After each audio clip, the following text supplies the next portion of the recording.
said that, like, as a Catholic, I have seen more Muslims act like Christ than Christians, and people were mad about it. Stop giving your money to these groups, because all they're doing is collecting it tax-free.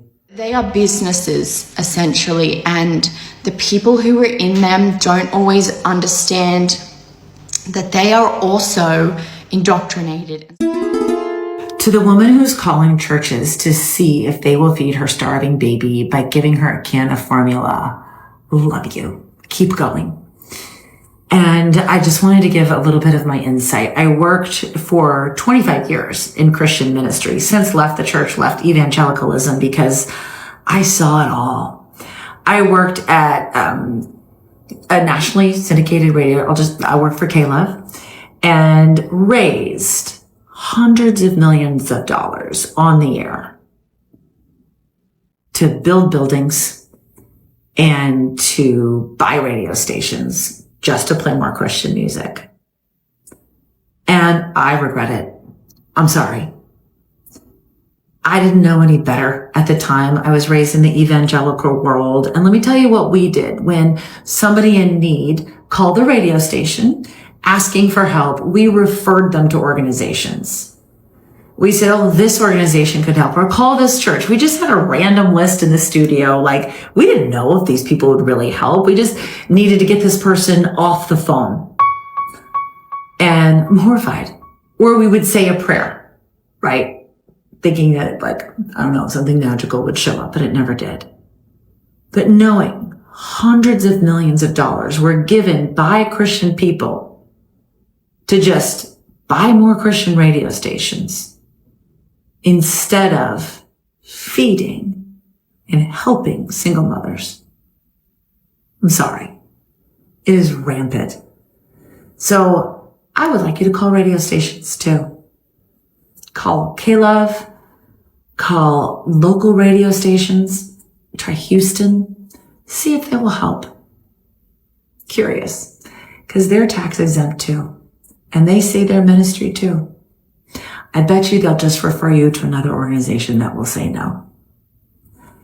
Stop giving your money to these groups, because all they're doing is collecting it tax-free and buying bigger radio stations and building more mansions for each other. I'm sorry. Now that I know better, I'm doing better. The baby formula experiment. I have been extremely hesitant to discuss my religious upbringing and subsequent religious trauma on here. I still have Christian friends and family, and I think it's time. If you haven't seen this social experiment where this woman calls lots and lots of churches and she requests help, she's asking for a simple 1 can of formula for her seemingly starving baby. She's a struggling newborn mum. Spoiler alert, pretty much all the churches say no, including the huge, massive conglomerate churches. None of this is a surprise to me. And if you watch these videos and you're like, oh, this is kind of skewed or biased, I can promise you it's not. And when I say I have left the church, I am not talking about going on Sundays. I am talking about 25 plus years of absolute 100% immersion, indoctrination into Christianity and more. I'm talking parents to missionaries, like we're living overseas. I'm cut off from anything that would have given me the opportunity to ask questions. I'm talking boarding school, every single university, every single person I had ever encountered was Christian. And I'm talking like heavy conservative Christian values.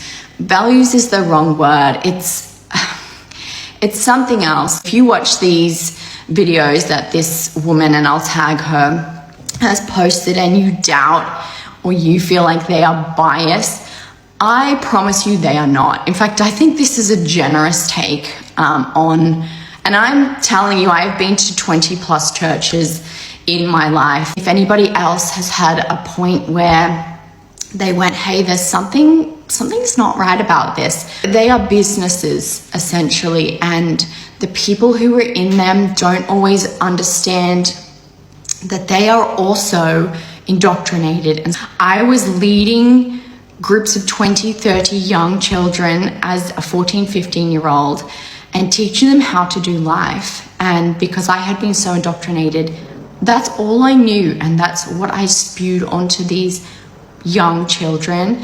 It has been really, really traumatic actually looking back and understanding that I was taught to then indoctrinate other people. Something I'm really conscious of not doing is generalizing every single Christian. I would never do that. Like I said, I know Christians still. I can absolutely say that Christianity as a whole and as an institution, 100% it's a scam and it's a fraud. And I think it requires critical thinking that you're not taught at a young age, and cognitive dissonance that you are not actively told not to have. That's the cycle of how this continues to perpetuate, and getting out of it. It is so hard. It is so heartbreaking. And honestly, it has taken a lot of lonely seasons to get through. And I'm only now kind of seeing the benefits of questioning what I had been brainwashed to believe as a young person.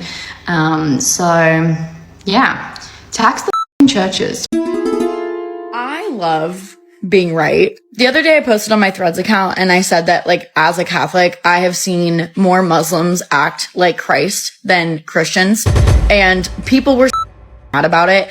And then I got on this app and I saw that lady that's been calling churches asking for baby formula. If you haven't seen, there's this lady on TikTok and she's been calling churches and synagogues and mosques saying that she has a starving baby and asking for help. All of the Christian churches and the synagogues that she called turned her away.